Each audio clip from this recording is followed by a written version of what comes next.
रटिका करे चांद ने फैलिया झांझर क्षण क्षण बोले से।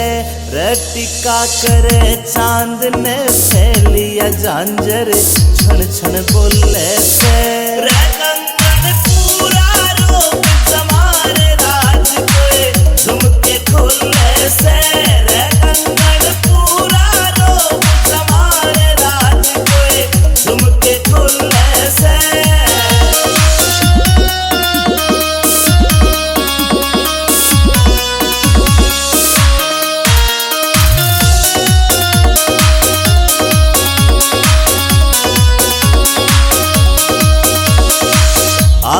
में सुरमा घाल्या और बदल दिया माहौल परी।